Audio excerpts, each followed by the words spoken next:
Okay, well, I've got Steve Holstrom and Sammy Robinson. Now, I wanted to start by saying this. These images of what just happened in Drayton Valley, the videos are pretty much going viral on the internet. Last I heard, Sammy, you mentioned that one of your videos was up to 50,000 views, a part of the worship.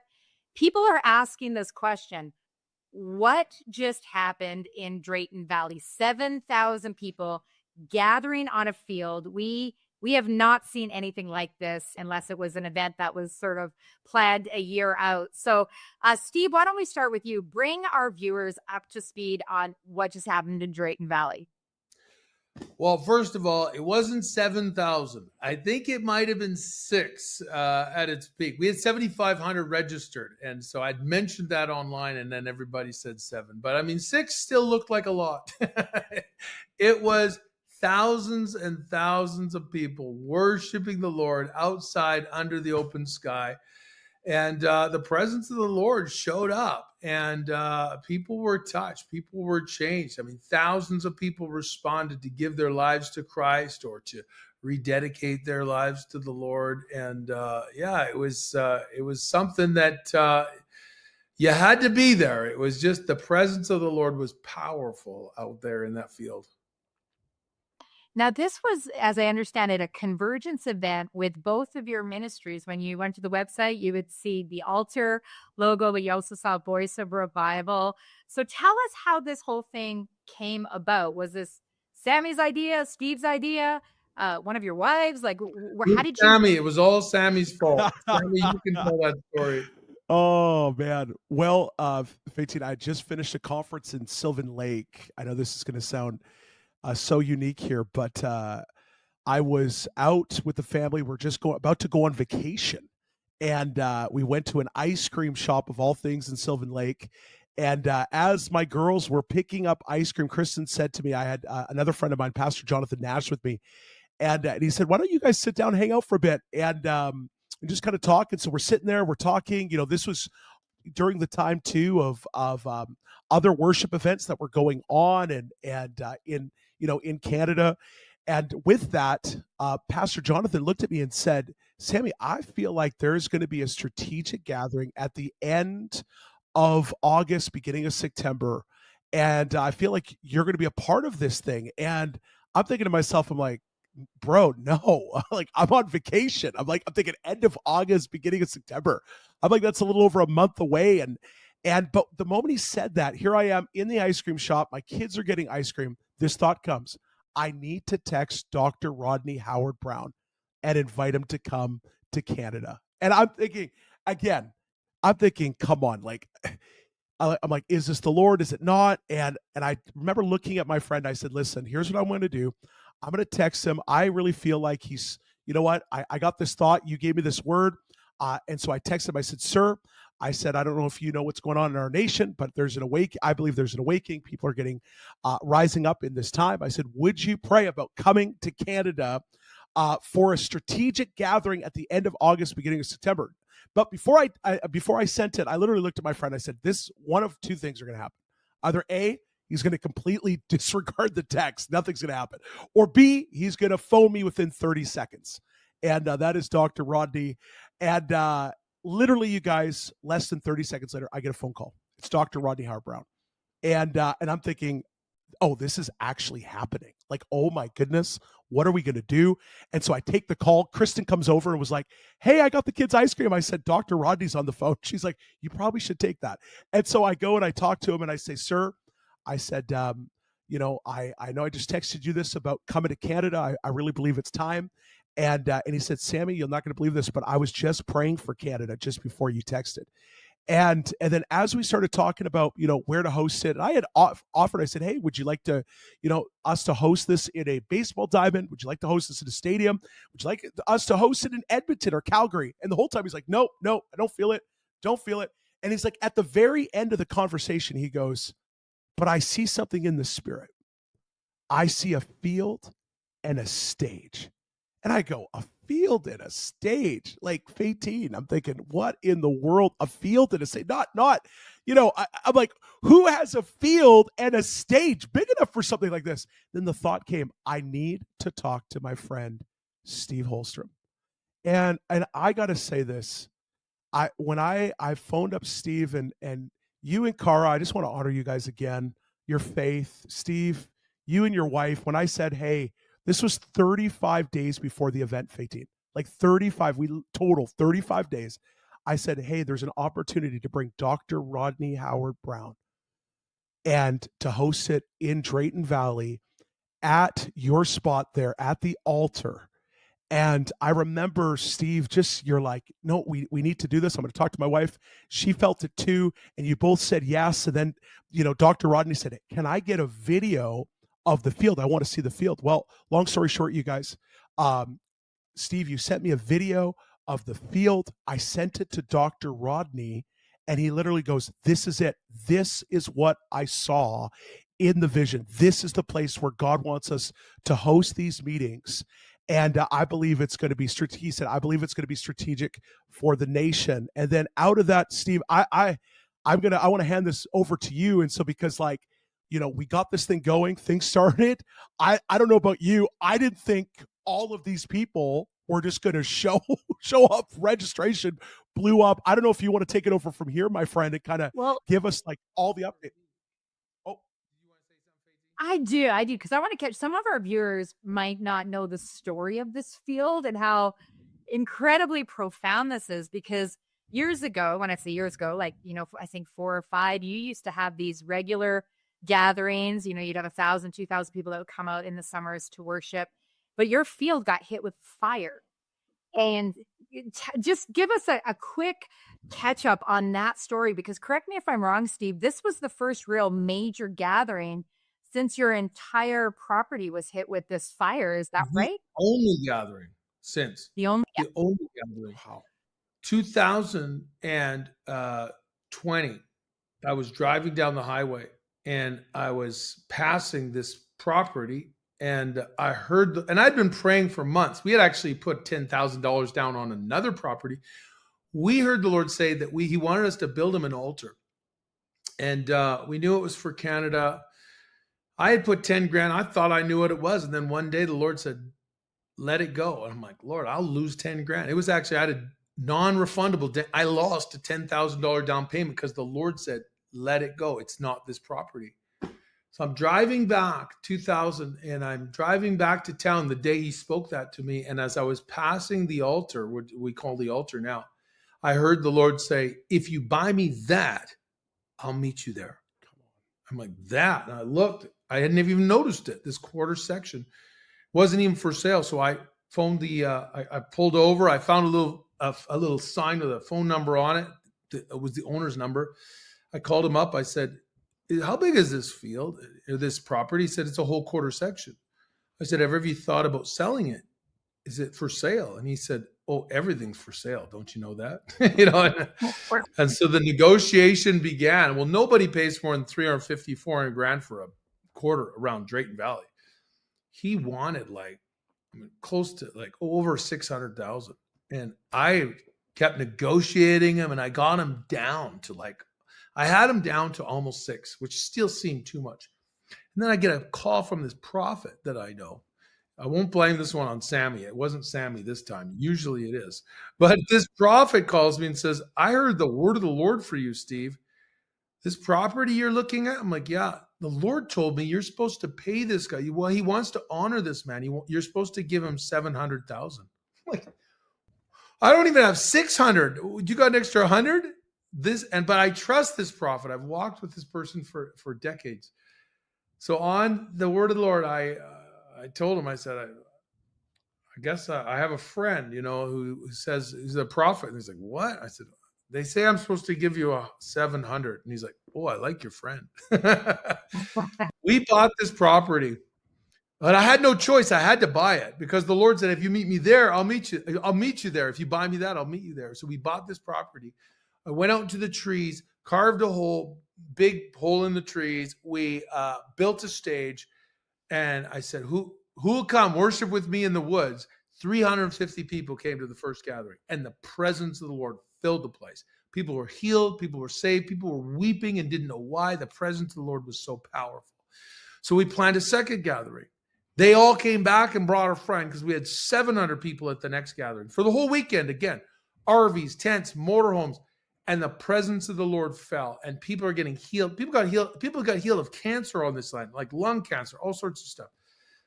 So we plan a third gathering. 2,000 people show up at the third gathering. Now we're like, I've never seen that many people in the woods, you know? And they're all tents, motorhomes, RVs. It was just wild. The presence of the Lord fills the place. And so then we planned a fourth gathering the next summer. And 3 months before the gathering, we already had thousands of people registered. Months in advance. So we didn't know, are we going to hit 4,000? Like it kept doubling every time. So I thought maybe we'll hit 3,000 or 4,000. But before the gathering happened on May 5th, we had a fire and it burnt the quarter section. And miraculously, it's a long story, but miraculously, all the trees on the outside, they survived. The Lord just protected those trees. So if you drive up, you wouldn't think there was a fire. It's beautiful. But as soon as you get past this prayer cabin where I spend about 30 hours a week with Jesus, the fire was 8 feet from this cabin, but it didn't burn my cabin. But the back forest totally destroyed. And so it was quite devastating for my wife and I. We spent the next few years that we had to clean up all these burnt trees. And so there was 3 years where we had no gatherings, and we still kept getting emails from people all the time. When are you going to have another gathering? Because everybody wants to come back, you know? And so we had no gatherings for 3 years. And then Sammy calls me up and says, no, he texted me. He's like, Steve, is it all right if I give you Rodney Howard Brown your personal cell number? And I'm like, yes, Sammy, you can give Rodney Howard Brown my cell number. If it was anyone else, no, but yes, you can give it to him. And he phoned me and he said, I saw the picture. I saw the video. He said, we have to do it there.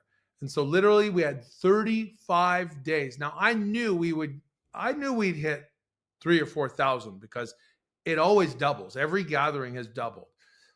But when you add Rodney Howard Brown to the mix, that's when registration hit 7,500 people.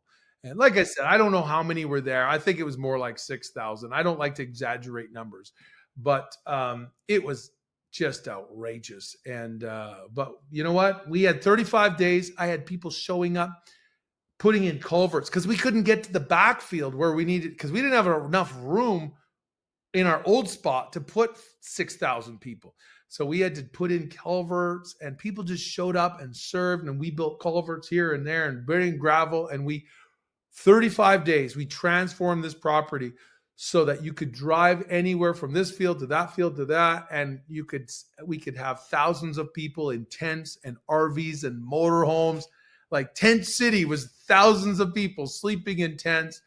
And everything was accessible. God brought people. Even a guy who just showed up one day and said, I'm here to serve. I said, do you know how to drive a tractor? He's like, yep.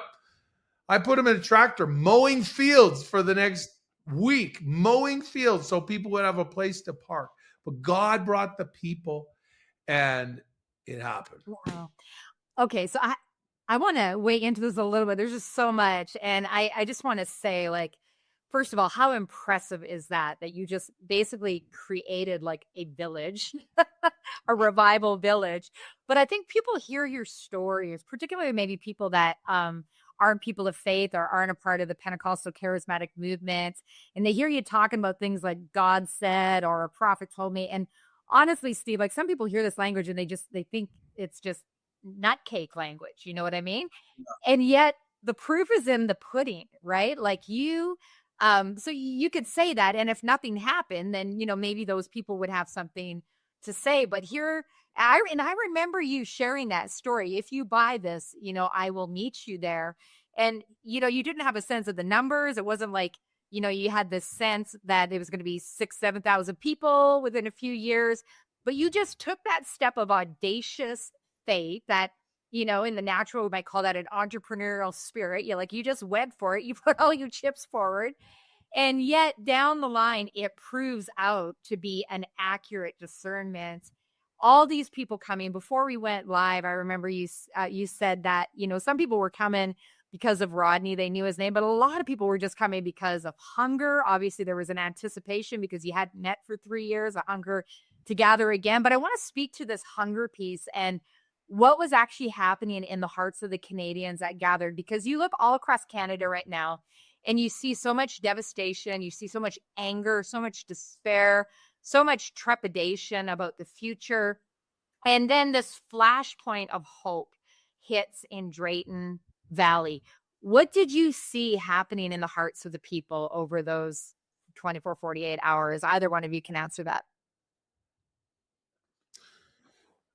Well, I could say, like, it's funny, even my neighbor, who's a wonderful man, but I mean, when you have a neighbor who moves in and then thousands of people show up, that's scary, for any neighbor, and why are all these people coming? But my neighbor the other day, before the gathering, he had saw online that we had thousands coming, and he said, "Can I just ask you a question, Steve?" And I said, "Of course, anything, and he said, "Church pews are empty. Like, nobody goes to church anymore. Everyone I know who goes to church, they're just empty." He said, "I see license plates from Ontario all over Drayton, Manitoba. Why in the world are people, thousands and thousands of people, coming from all over the nation to visit you in a field?" And I said, "Do you want to know the real reason?" He's like, "Yes. Like, why on earth are they coming?" And I said, "Because the Lord is here. And people are encountering the Lord." And I said, many people think God's mad at them. Many people think that God's, disinterested.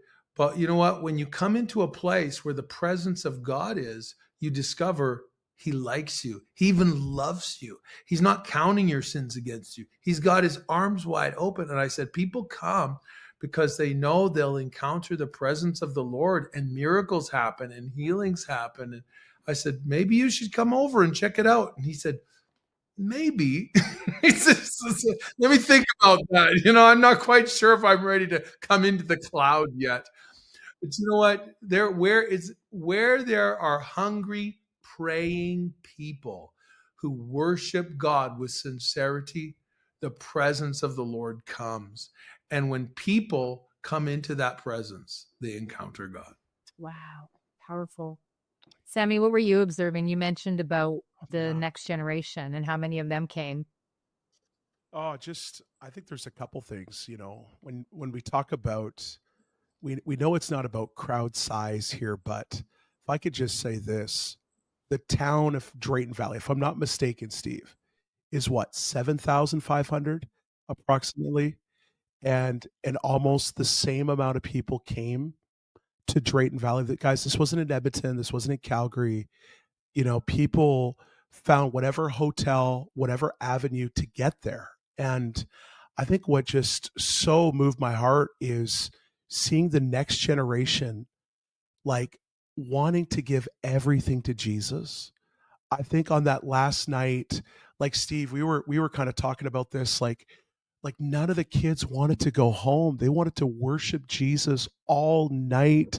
They wanted to give him everything. And sometimes I think we wonder as Canadians, like, how's it going with the next generation? And what is God doing? I can tell you this right now, is that there is an on fire group of next generation young people that are really going after Jesus. And to see that, and to see, again, people of all ages worshiping the Lord from every province.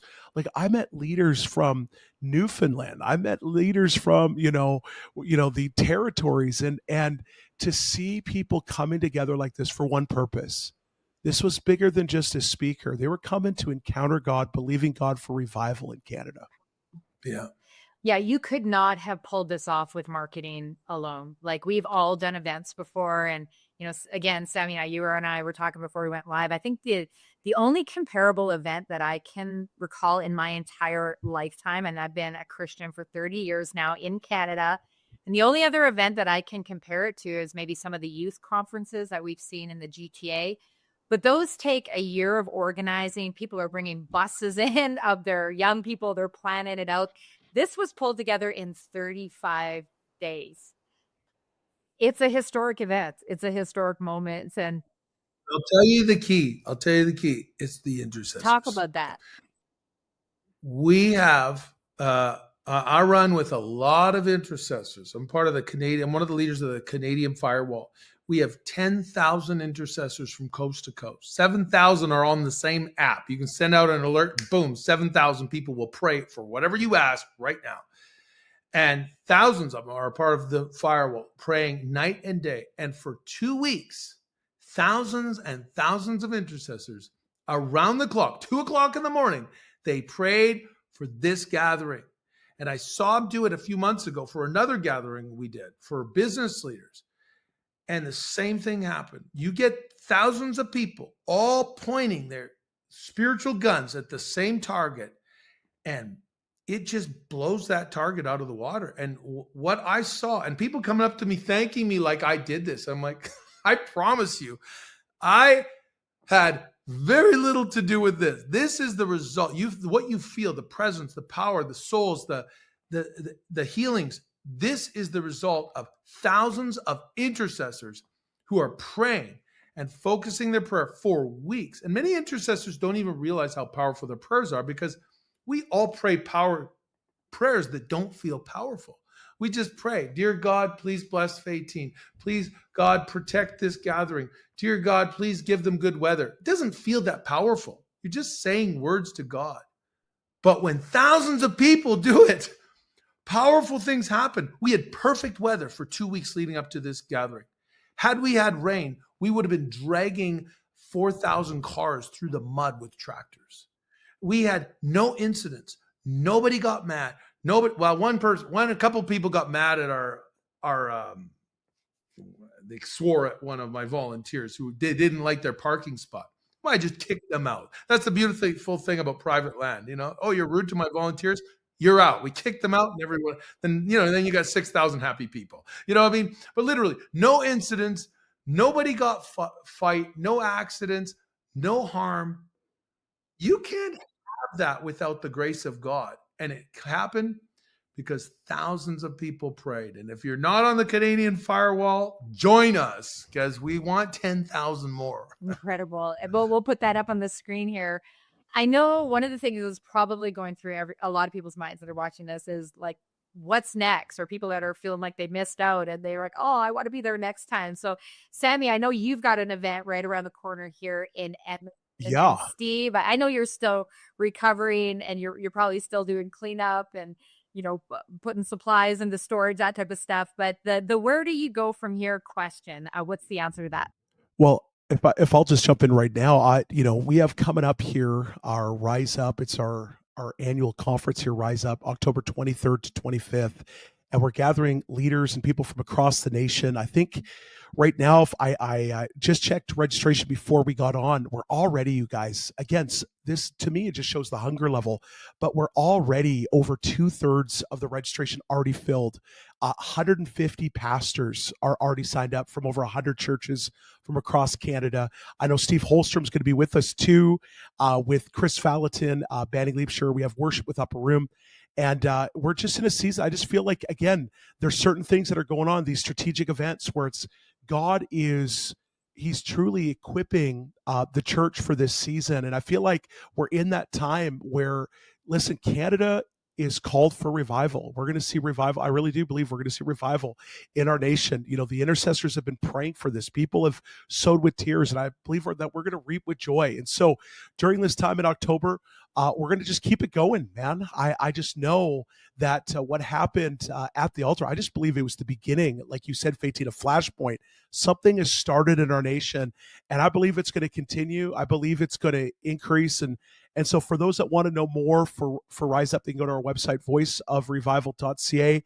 They can find all the information there. I was also saying to Steve, we got to get these, we got to get some business leaders on board with what's going on at the altar, because I think there's going to be way more stuff across the nation.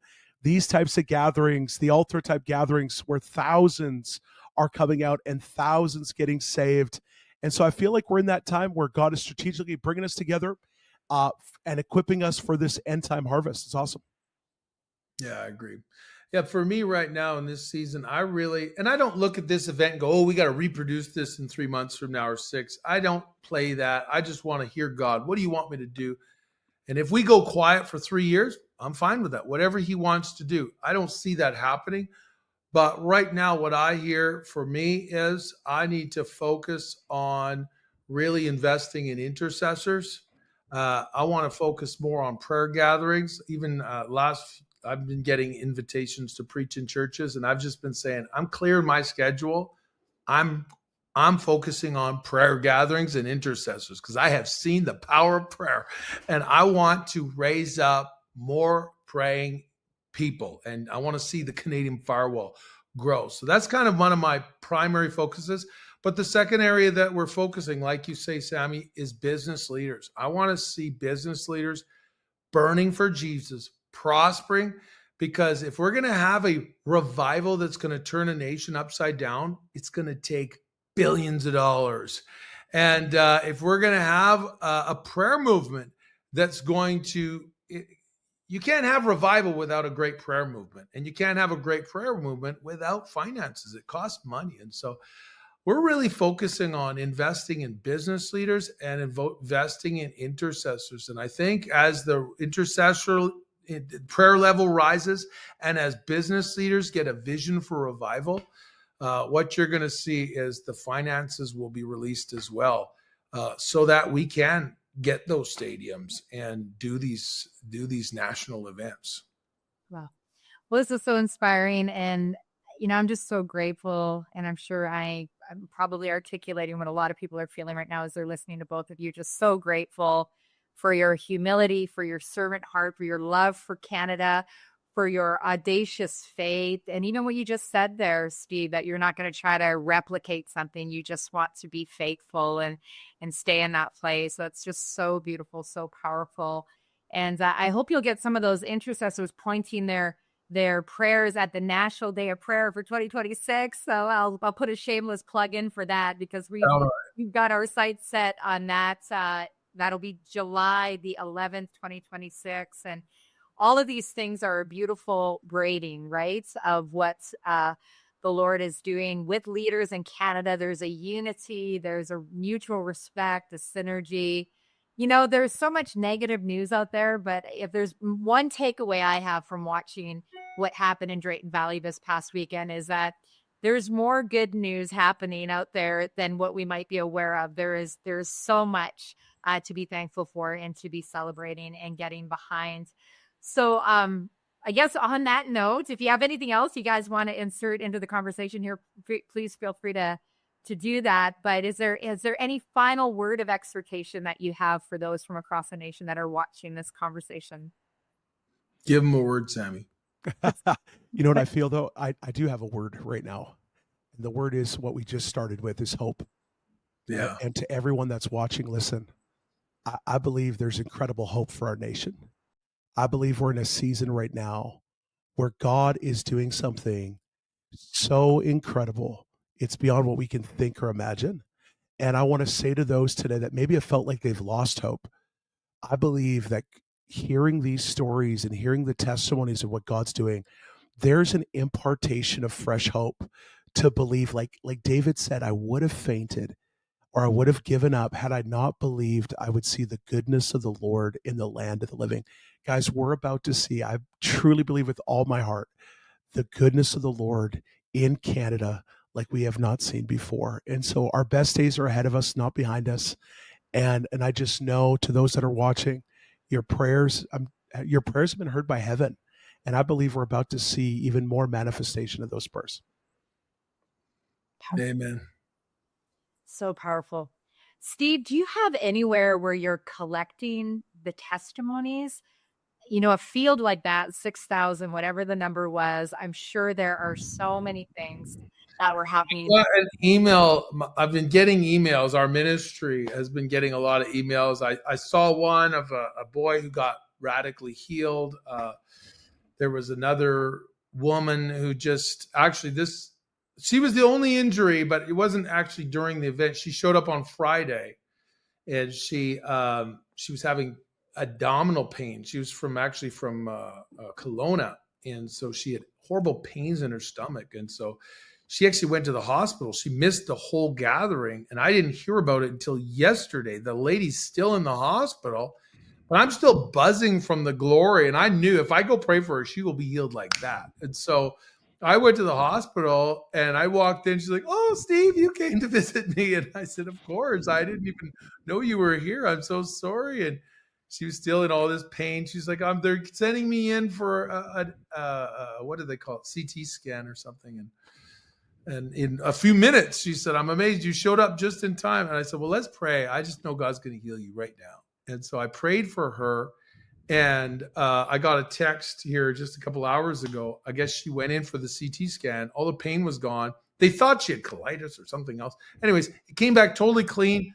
She's no longer in pain. They're letting her out. And she's going back to back home. And so even the one person who got hurt at the event, or, she's healed too. And so, but yeah, the testimonies come in and then they get sent to me, and then I should probably get better at collecting them for people to see. There's just, God is doing so much. You got to get better at journaling, and I'm the worst at it. I mean, I hear miracle stories all the time of testimony, especially after the baptisms. People get baptized, and then the craziest stuff happens in their marriages, in their businesses, explode finances. Like guys who were making money are now like getting rich, and they'll say it all started after the baptism. I'm like, I should write a book on it. But I lose all these testimonies. I hear them and I forget them. But God is moving and it's powerful. And I can't believe we forgot that. How many people did you baptize? 400? There's over 400 people got baptized at this gathering. I was in the tub for 3.5 hours. My fingers were like, should have seen me, like the wrinkly fingers, from. And I was only giving them 15 seconds each. I'm like, "You in?" I asked them their name, baptize you, and you're out. It was like boom, boom, boom. It was over 3 hours. Well, I'm going to go back to this because I can't shake this idea. I feel like there are people that were there, or people that were impacted by it, that have stories to tell. And so I hate to do this to you, Steve. I'm going to give your team a little bit of work here. What's the email that people can email testimonies to? Yeah, our website that you can go on to is The Altar, spelled ALTAR, thealtar.ca. Come on. Plus, you can watch videos, this and that. But you can also email me, feedback@oilpatchpulpit.com.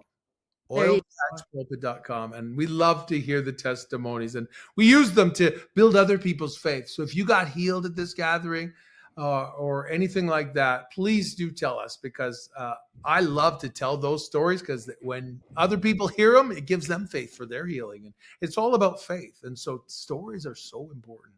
Yeah. And who knows, maybe we can chase down some of those testimonies and do some video logging of it, just to share with people, because we overcome, right, by the blood of the Lamb and the word of our testimony. It's so critical to share what God's doing. Sammy, where do people go to find out about your event that's right around? Yeah. voiceofrevival.ca, right there on our front page. They can check out, just click the banner, Rise Up, and they can get all the information there. Amazing. Well, thanks so much for joining, guys. This has been so inspiring. And on that note, let's show some more photos and videos from what just happened. What just happened in Drayton Valley. Bless you, Faitine. We love you. Canada is going to be shaken. Every city, every town, every province is going to shake under the hand of God. God is not done with Canada. Father, let the church of Jesus Christ of Nazareth, the Son of the living God, let them arise